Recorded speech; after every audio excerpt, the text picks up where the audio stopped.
Siasa za Tanzania zimejikuta katikati ya moja ya mijadala mikubwa zaidi ya kisiasa na kisheria katika miaka ya hivi karibuni. Kesi ya uhaini inayomkabili kiongozi wa upinzani Tundu Lissu imegeuka kuwa zaidi ya shauri la mahakamani. Imekuwa ni mjadala mpana kuhusu mustakabali wa kidemokrasia, ushindani wa kisiasa na mipaka ya uhuru wa kujieleza nchini Tanzania. Wakati taifa likifuatilia kwa ukaribu zaidi mwenendo wa kesi hiyo, swali kubwa linalozunguka vichwa vya wengi ni hili: je, mchakato huu wa kisheria unaashiria mwisho wa safari ya kisiasa wa Tundu Lissu au ndio mwanzo wa sura mpya katika historia ya siasa za Tanzania? Mlolongo wa matukio ya kisiasa na kisheria unaomhusu Tundu Lissu, kiongozi mkuu wa upinzani na mwenyekiti wa taifa wa Chama cha Demokrasia na Maendeleo Chadema, umekuwa ni mojawapo simulizi muhimu zaidi katika historia ya kisasa ya Tanzania. Kesi yake ya uhaini iliyoanza kabla ya uchaguzi mkuu wa Oktoba 2025 hadi hatua ilipofikia sasa mwanzoni mwa mwaka 2026 imeibua maswali makubwa kuhusu ushindani wa kidemokrasia, uhuru wa kujieleza na mustakabali wa siasa katika taifa hili la pili kwa ukubwa kiuchumi katika Afrika ya Mashariki. Tundu Lissu ni mwanasheria, mbunge wa zamani na kiongozi mashuhuri wa upinzani. Mnamo Januari 2025 alichaguliwa kuwa mwenyekiti wa Chadema, hatua iliyomweka mbele zaidi kama mpinzani mkuu wa chama tawala cha Chama cha Mapinduzi CCM, akiwa anajulikana kwa kauli zake za mageuzi na ukosoaji wa sera za serikali. Lissu aliwahi kunusurika jaribio la kuuawa mwaka 2017 lililomwacha na majeraha makubwa, tukio lisilo la kawaida katika siasa za Tanzania ambalo liliongeza umaarufu wake kama sauti thabiti ya mabadiliko ya kisiasa. Changamoto zake za kisheria zilianza tarehe 9 Aprili 2025 alipokamatwa wakati wa mkutano wa hadhara mjini Mbinga. Baadaye alishtakiwa rasmi kwa kosa la uhaini, kosa lisilokuwa na dhamana chini ya sheria za Tanzania, analobeba adhabu ya kifo endapo mtuhumiwa atapatikana na hatia. Mamlaka zinadai kuwa hotuba zake na wito wake wa hadharani wa kufanya mageuzi ya uchaguzi na kususia uchaguzi chini ya kauli mbiu No reforms, no election, zilizochochea jitihada za kuvuruga uchaguzi mkuu tarehe 29 Oktoba 2025. Hata hivyo, Lissu amekanusha mara kwa mara tuhuma hizo, akidai kuwa zina msukumo wa kisiasa na kwamba kauli zake ziko ndani ya haki za kikatiba za uhuru wa kujieleza na kukusanyika. Mbali na shtaka la uhaini, alikabiliwa pia na tuhuma zinazohusiana na makosa ya mtandao kutokana na machapisho ya mtandaoni. Katika kipindi hicho hicho, Chama cha Demokrasia na Maendeleo Chadema kilizuiliwa kushiriki katika uchaguzi mkuu uliopangwa kufanyika 2025, hali iliyokiondoa chama kikuu cha upinzani kwenye ushindani wa kura. Uchaguzi huu ambao uliendelea na kumshuhudia Rais Samia Suluhu Hassan akishinda kwa wingi wa kura chini ya Chama cha Mapinduzi CCM. Makundi ya upinzani yalipinga matokeo hayo, yakidai kuwepo kwa kasoro katika mchakato wa uchaguzi pamoja na ukandamizaji wa kisiasa. Maandamano yaliripotiwa katika maeneo kadhaa, huku vyombo vya usalama vikiongeza ulinzi. Kesi ya uhaini inaendeshwa katika Mahakama Kuu ya Tanzania, masjala ndogo ya Dar es Salaam, mbele ya jopo la majaji linaloongozwa na Jaji Mkuu wa mahakama hiyo Dastan Nduguru. Tangu Aprili 2025, Lissu amebaki rumande kupitia kipindi chote cha uchaguzi hadi mwaka huu 2026.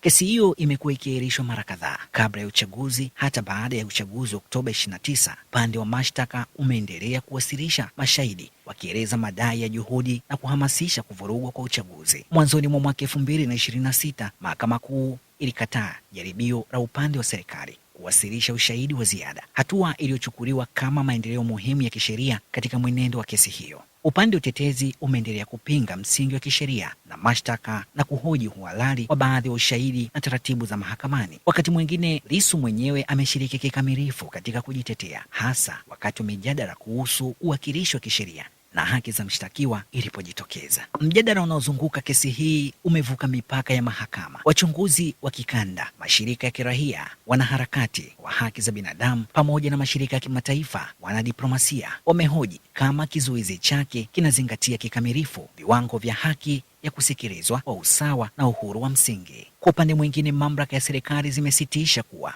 mashtaka hayo yanatekelezwa kwa mujibu wa sheria na ni muhimu kwa kulinda utaratibu wa kikatiba. Kadiri Tanzania inavyoendelea kuingia zaidi katika mwaka 2026, suala kuu si tena tu kama Lissu ana hatia au hana hatia kisheria, bali ni maana ya mapambano haya ya muda mrefu ya kisheria kwa mustakabali wa kisiasa Iwapo atapatikana na hatia, athari zake zitakuwa ni kubwa zaidi na zinaweza kumzuia kushika nafasi ya uongozi wa umma, jambo ambalo litapunguza kwa kiasi kikubwa ushiriki wake moja kwa moja katika siasa za kitaifa. Kwa hali halisi, matokeo hayo yanaweza kubadilisha kabisa ramani ya uongozi ndani ya Chadema na upinzani kwa ujumla. Hata hivyo, kesi ya kisiasa mara nyingi huendelea kupitia rufaa na mapitio ya mahakama. Hivyo, uamuzi wa mwisho unaweza kuchukua muda mrefu zaidi kupatikana. Zaidi ya mahakama, ushawishi wa kisiasa wa Lissu hauwezi kupimwa kwa uhuru wake wa kimwili. Kwa uhuru wake wa kimwili pekee, tayari safari yake ya kisiasa imejengwa katika mazingira ya changamoto. Jaribio la kuuawa kwa mwaka 2017 ambapo alipigwa risasi mara 17 ilimlazimu kwenda uhamishoni kwa muda, lakini pia liliongeza umaarufu wake kitaifa na kimataifa badala ya kuupunguza. Kurudi kwake kabla ya uchaguzi wa urais wa mwaka 2020 kuliongeza taswira yake kuwa mtetezi jasiri wa mageuzi. Hata akiwa rumande, jina lake linaendelea kuwa sehemu muhimu ya mijadala ya kisiasa. Miundo ya Chadema inaendelea kufanya kazi na mijadala kuhusu mageuzi ya uchaguzi na nafasi ya kidemokrasi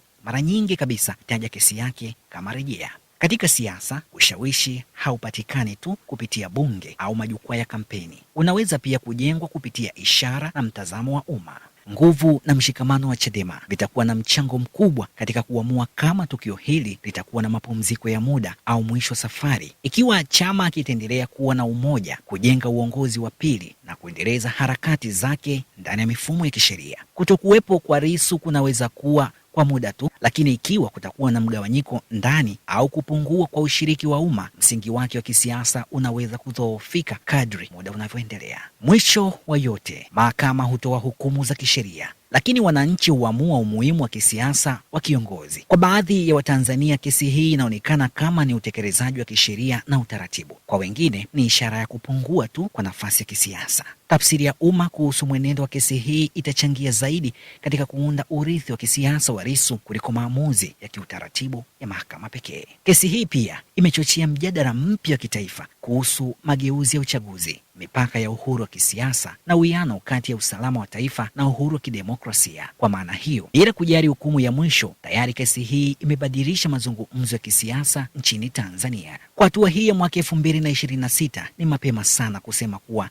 safari ya kisiasa ya Tundu Lissu imefikia mwisho. Hatari za kisheria ni kubwa kabisa na zinaweza kubadilisha mwelekeo wa maisha yake ya kisiasa. Hata hivyo, historia ya siasa inaonyesha kuwa mara nyingi safari ya kisiasa haziishi kwa sababu ya mashtaka pekee. Huishia pale ambapo uungwaji mkono wa umma unapotea, vyama vinadhoofika au uhalali wa kisiasa unapotea. Kwa sasa, pazia la mwisho bado halijashuka. Mahakama inaendelea kusikiliza hoja, wanasiasa wanaendelea kujadili na wananchi wanaendelea kufuatilia kwa makini zaidi kila hatua ya kesi hii. Historia ya kisiasa mara nyingi imeonyesha kuwa wakati mwingine changamoto kubwa zaidi ndizo zinazozalisha sura mpya za uongozi na harakati za kisiasa. Iwapo tukio hili litabaki kama mwisho wa safari ya kisiasa ya Lissu au litageuza kuwa mwanzo wa enzi mpya ya mijadala ya kisiasa nchini, hilo bado halijaamuliwa kikamilifu. Hatimaye, pamoja na maamuzi ya mahakama, nguvu ya mwisho itabaki mikononi mwa wananchi na mwelekeo ambao taifa la Tanzania litaamua kuufuta katika safari pekee ya kisiasa. Hii ni Habari Fupi Mahiri kwa Afrika. Mimi ni Joseph Isangura.